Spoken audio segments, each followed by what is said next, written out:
तो hello guys, welcome to सीटेन educare. मैं कौशिक सर आपके लिए लेके आ चुका हूं हमारे साइंस 2 के पीवाईक्यू का एक नया वीडियो। इस वीडियो के अंदर हम बेसिकली 10 चैप्टर के ऊपर फोकस करने वाले हैं, जो कि हमारे साइंस 2 का लास्ट चैप्टर है। इसके अंदर हमें क्या बताया गया है? हमें इसके अंदर डिजास्टर के बारे में बताया गया है और ये बताया गया है कि कैसे हम डिजास्टर्स को क्या कर सकते हैं, मैनेज कर सकते हैं। ओके, सो ये चैप्टर का नाम है हमारा क्या? Disaster management. क्या है चैप्टर का नाम?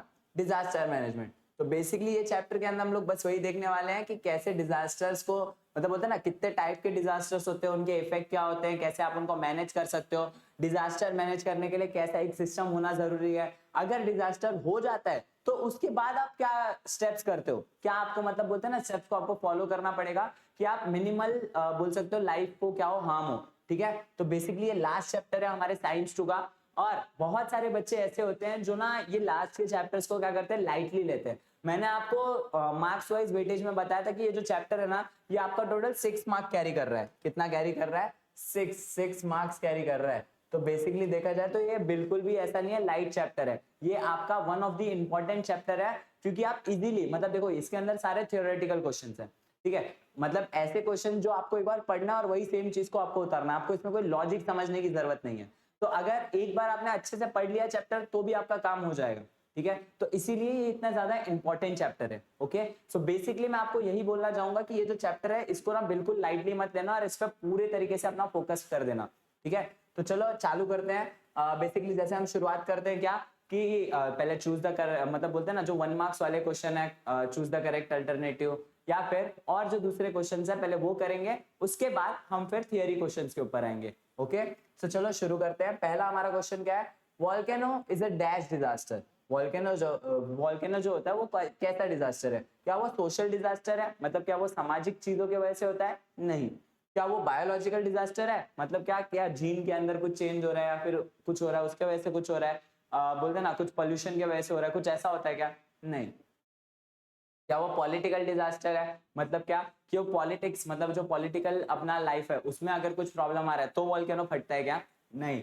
वॉल्केनो कैसा है? एक जियोलॉजिकल डिजास्टर। कैसा डिजास्टर है? जियोलॉजिकल। मतलब क्या, जब अर्थ के अंदर चेंजेस आते हैं, अर्थ के अंदर कुछ प्रॉब्लम होती है तो ये वॉल्केनो इरप्शन होता है। Okay sorry. Find the odd man out. अगला हम देखने वाले हैं क्या? Find the odd man out का क्वेश्चन देखने वाले हैं। अब इसके अंदर क्या क्वेश्चन है हमारा? अर्थक्वेक, फ्लडिंग, सुनामी और वॉर। अब अगर आप ध्यान से ये सारे ऑप्शंस को देखोगे तो आपको क्या देखने मिलेगा कि जो अर्थक्वेक है, फ्लडिंग है, सुनामी है, ये सारे ही क्या है? ये एक नेचुरल डिजास्टर है। ये कैसे डिजास्टर है? नेचुरल, मतलब जो नेचर के फैक्टर से होते हैं, नेचर में होने वाले डिजास्टर। बट ये जो लास्ट वाला आपका ऑप्शन है क्या? वॉर। क्या है लास्ट वाला? वॉर। क्या ये नेचर की वजह से हो रहा है? क्या ये नेचर में होने वाले चेंजेस की वजह से हो रहा है? नहीं, ये अपना ह्यूमन, मतलब बोलते हैं ना, एक ह्यूमन एरर है, ह्यूमन के द्वारा किया हुआ डिजास्टर है। क्या? वॉर। सो बेसिकली यहाँ पे हमारा ऑड मैन आउट क्या है? वॉर होगा। ओके, सो नेक्स्ट क्वेश्चन की ओर बढ़ते हैं। Right any one example of natural disaster. One, यहाँ पे तो आपको तीन तीन बता दिए गए हैं, अर्थक्वेक, फ्लडिंग, सुनामी। कुछ भी लिख दो, हो गया आपका 1 मार्क। ओके, सो चलो आगे बढ़ते हैं। What is mean by disaster? Right any 2 example of each natural and man made disaster. एकदम सिंपल।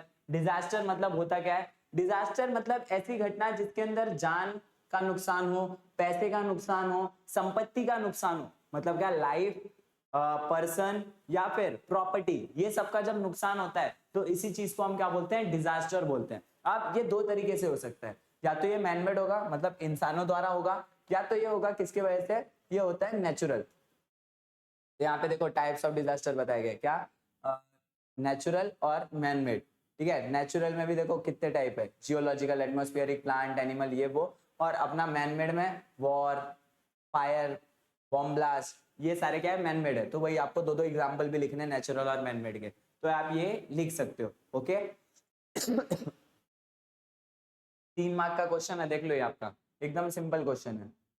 सो नेक्स्ट क्वेश्चन की ओर बढ़ते हैं।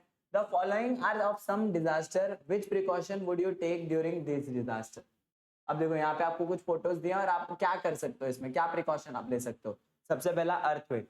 अब अब अर्थक्वेक जब आ रहा है तो आप प्रिकॉशन क्या लोगे? देखिए अर्थक्वेक ऐसे बता के तो आता नहीं है, और हम ये भी नहीं गेस कर सकते कि अर्थ के कौन से हिस्से में अर्थक्वेक आने वाला है। तो हाँ, प्रिकॉशन के लिए बस इतना कर सकते हो कि आप अपने घर के अंदर मतलब बोलते हैं ना, कोई एक ऐसा सेफ प्लेस आप हमेशा सिलेक्ट करके रखो कि अगर बेसिकली अर्थक्वेक आता है तो आप क्या कर सकते हो।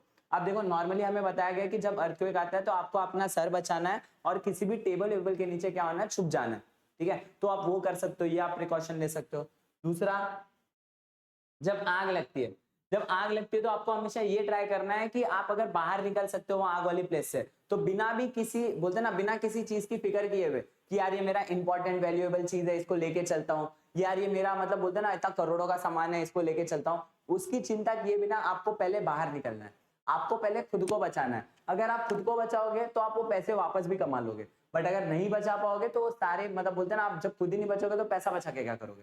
ओके, सो आपको पहले बाहर निकलना है, तो पहला प्रिकॉशन आपको वहां से बाहर निकलने की ट्राई करनी है कैसे भी। ओके, और लास्ट वाला क्या है? लास्ट वाला अगर मैं देखूं स्नेक बाइट। तो जब भी स्नेक बाइट होता है तो पहला आपको क्या करना है, आपको पहले तो देखो, अगर आपको स्नेक बाइट से बचना है तो आपको ऐसी जगहों से दूर रहना है जो मतलब थोड़ा ऐसा ग्रास वाला इलाका रहता है, जहाँ पे सांप वाप रह सकते हैं ज्यादा। ठीक है, और अगर अगर आपको सांप काट ले रहा है तो आपको क्या करना है, पहले जहां पे काटा है उसके थोड़ा ऊपर आपको एकदम टाइट कपड़ा बांधना है, जिसके चलते वो जो जहर है वो आपके क्या हो, आपके ब्लड में ना फैले और आपका नर्वस सिस्टम मतलब बोलते हैं ना उसमें कुछ खराबी ना आए। उसके बाद मतलब क्या करना है, आपको तुरंत मेडिकल हेल्प के लिए भागना है, आपको मेडिकल हेल्प के पास जाना है। ठीक है, तो ये आप प्रिकॉशन उसमें ले सकते हो। अगला अगला आपको देखो टेक्स्ट बुक का एक वो दे दिया है, क्या बोलते हैं, अपना पैसेज दे दिया और उसके मतलब ऑप्शंस दे दिए। अब आपको वो क्या करना है, फुलफिल करना है। उसके लिए जब आप टेक्स्ट बुक पढ़ोगे तभी ये कर पाओगे। क्या है, चलो देखते हैं किस बारे में बताया।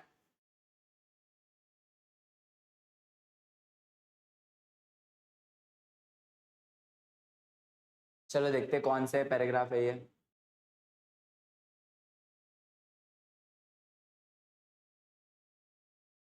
क्या है, चलो बेटा, national disaster response force has been established as per disaster management act.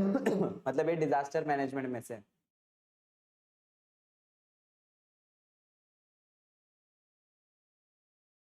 यहीं पे आएगा। अब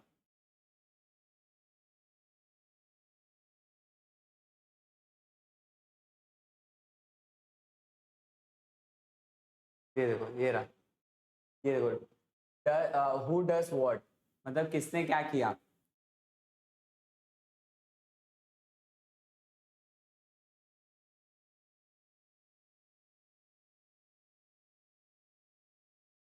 ये आपका देखो वही वाले क्वेश्चन है, वही वाला पैराग्राफ यहाँ पे उतार दिया गया है। तो वही बात है, जो ये मतलब ना टेक्स्ट बुक के अंदर ये सारी चीजों को पढ़ेगा, ये डू यू नो वाले बॉक्स, ये सारे बॉक्सेस को जो एक बार गो थ्रू करके लेगा, वही इनका आंसर दे पाएगा, नहीं तो बाकी लोग क्या करेंगे, बाकी लोग तुक्का मार के आएंगे। ओके,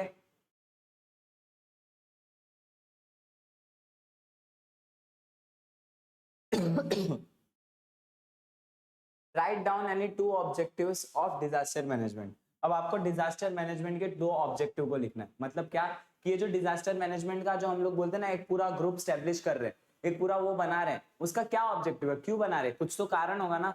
तो सबसे पहला पहला कि डिजास्टर होने से पहले एक बार हमको थोड़ा पता चल जाए कि मतलब बोलते हैं ना कि डिजास्टर होने वाला है।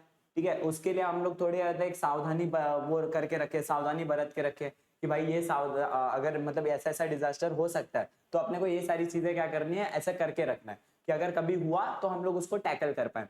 ठीक है, और अगर हो जाए, होने के बाद आप कैसे उसको टैकल करोगे, तो वो भी डिजास्टर मैनेजमेंट की जो टीम रहेगी या फिर जो ग्रुप होगा वही उसको कर पाएगा टैकल। ठीक है, तो वो सारी चीजों को आप इसमें लिखोगे। अब इसके अंदर आपको क्या करना है, चार्ट को कंप्लीट करना है। बेसिकली ये जो चार्ट है कहाँ है, ये देखो यही है।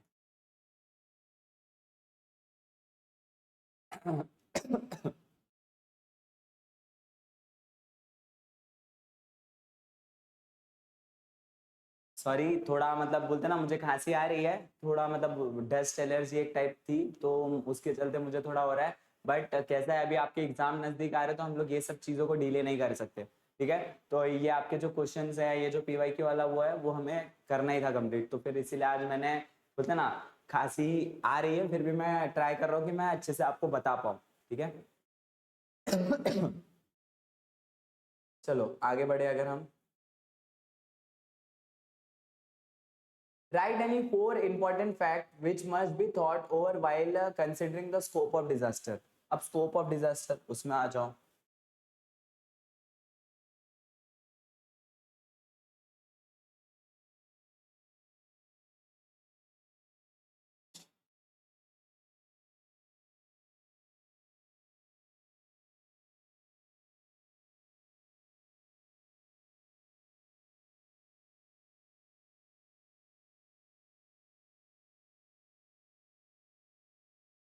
स्कोप ऑफ डिजास्टर में आप ये सारे फैक्ट्स को क्या लिख सकते हो, कंसीडर कर सकते हो. ठीक है, तो आपको यही इनमें से ही मतलब जो 6 दिया इनमें से आपको 4 फैक्ट्स को क्या करना है, यहाँ पे उतार देना है. ओके, नेक्स्ट क्वेश्चन क्या है कि आपको अपने फर्स्ट एड किट में से मतलब बोलते हैं ना कुछ 6 चीजों के नाम लिखने हैं. तो ये भी आपके टेक्स्ट बुक में ही है, ये रहा.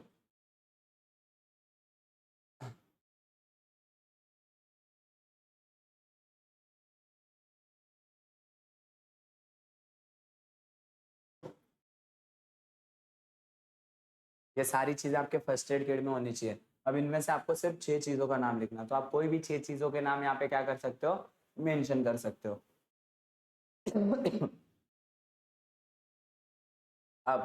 अब यहाँ पे आपको एक टेबल दिया, एक डायग्राम दिया. Observe the following diagram and complete the table. अब ये क्या डायग्राम है, डिजास्टर. ये कौन सा डिजास्टर है, नेचुरल डिजास्टर है. प्रिकॉशन, क्या प्रिकॉशन ले सकते हो, वही जैसे मैंने बोला कि आपको ये टाइम पे खुले मैदान में आना है. ठीक है, अगर आप नहीं आ पा रहे हो, आपको ऐसा लग रहा है आपकी बिल्डिंग अब गिरने ही वाली है, आपका घर गिरने ही वाला है, छत गिरने वाली है, तो आपको कुछ ऐसा एक प्लेस ढूंढना है जहां पे आप अपने सर को बचा सकते हो. उस टेबल या फिर कोई बेड वेड के नीचे आपको जाके क्या करना है, बैठ जाना है. तो यहाँ से आप क्या कर सकते हो, अपने आप को सेव कर सकते हो. ओके, स्नेक बाइट में प्राइमरी स्टेज है. अब इसमें क्या करोगे, पहले तो आपने जहाँ पे स्नेक ने काटा वहां पे एकदम टाइट रस्सी या फिर कुछ कपड़े बांध लो और फिर तुरंत मेडिकल हेल्प के लिए क्या करो, हॉस्पिटल में जाओ. आगे, right any 3 objective of disaster management. अब डिजास्टर मैनेजमेंट के क्या ऑब्जेक्टिव है, क्यों ये डिजास्टर्स को मतलब बोलते हैं ना मैनेज क्यों किया जा रहा है, उसके लिए एक अलग से पूरा डिपार्टमेंट क्यों तैयार किया गया है, क्या मतलब बोलते हैं ना क्या उसका रीजन है, वो रीजन देखते हैं. ऑब्जेक्टिव ऑफ डिजास्टर मैनेजमेंट, यही ऑब्जेक्टिव ऑफ डिजास्टर मैनेजमेंट को क्या करना है, आपको यहाँ पे उतार देना है. क्या है, saving of human life during calamity and release of people. मतलब आप क्या कर रहे हो, लोगों को मतलब बोलते हैं ना ये परेशानी के टाइम पे आप बचा रहे हो और फिर उन्हें सही जगह पे ले जाके छोड़ रहे हो. सप्लाई ऑफ एसेंशियल कमोडिटी, मतलब जो इंपॉर्टेंट चीजें हैं जो कि डिजास्टर के टाइम पे उनको बहुत ज्यादा जरूरत पड़ती है, क्योंकि जिसके बिना वो जी नहीं पाएंगे, वैसी चीजों को आप उन्हें दो, खाने पीने की चीजें, खाने पीने का वो. To restore the human life in the region by creating a reconciliation in disaster. अब डिजास्टर के बाद वापस से वो सारी चीजें जैसे पहले थी वापस से उसको क्या करना, नॉर्मल में लेके आना. ये भी डिजास्टर मैनेजमेंट टीम का ही काम है. ठीक है, तो ये 3 में से मतलब ये ऐसे आपको 2 ही ऑब्जेक्टिव कितने दे दे, 3 ऑब्जेक्टिव लिखने, तो कोई भी 3 लिख दो.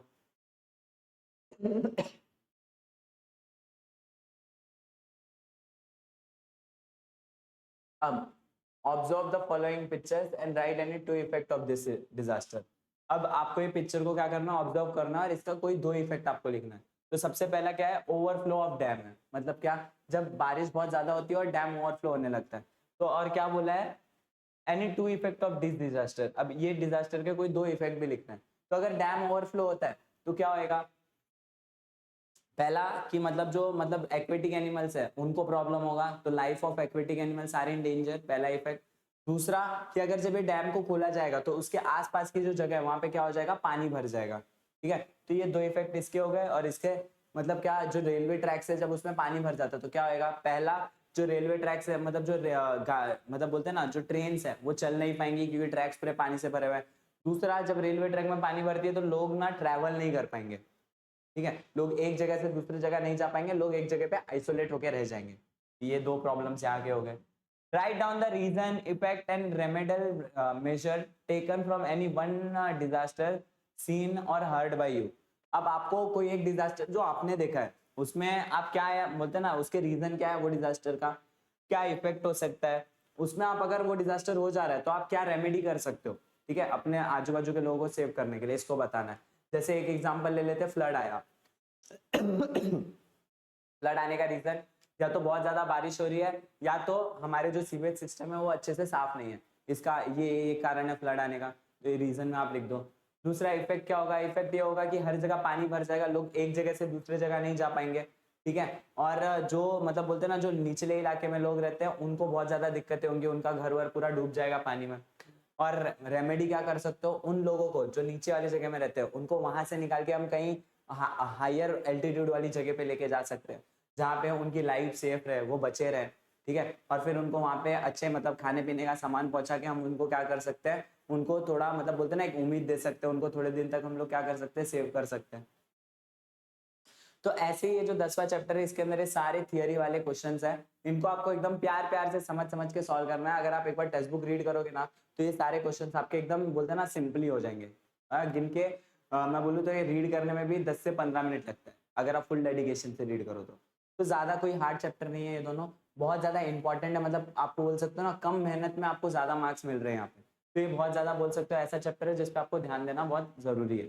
ओके, सो बेसिकली ये आज का हमारा जो वीडियो था इसके अंदर हम लोग ने यही देखा कि 10वें चैप्टर के जो इंपॉर्टेंट क्वेश्चन है पीवाईक्यू है वो क्या है और उसके आंसर्स को आप कैसे टैकल कर सकते हो, ठीक है। सो आज का वीडियो बस इतना ही, ठीक है। आज के लिए मैंने आपको बहुत सारी चीजें बता दी है जो 10वें चैप्टर में। यहाँ पे हमारे पीवाईक्यू सीरीज का जो बोलते हैं ना लास्ट वीडियो था वो भी आज खत्म हो गया हमारा। अब हमारा पीवाईक्यू सीरीज खत्म हो चुका है। अब मैं आपके लिए वन शॉट वीडियोस की सीरीज जल्द ही लेके आने वाला हूँ, जिसके अंदर हम लोग जो इंपॉर्टेंट चैप्टर्स है जो कि आप कमेंट्स करोगे उसी चैप्टर के क्या करेंगे, वन शॉट वीडियो बनाएंगे। ओके, तो ज्यादा से ज्यादा लोग हमारे C10 फैमिली के साथ जुड़िए by liking and subscribing our channel. Okay, अपने दोस्तों को भी शेयर करो ये सारी वीडियोस ताकि उनको भी ये नॉलेजेबल जो चीजें हैं, जो इन्फॉर्मेटिव चीजें हैं वो उनको भी पता चले। ओके, सो आज के लिए बस इतना ही, ठीक है। Bye bye, thank you.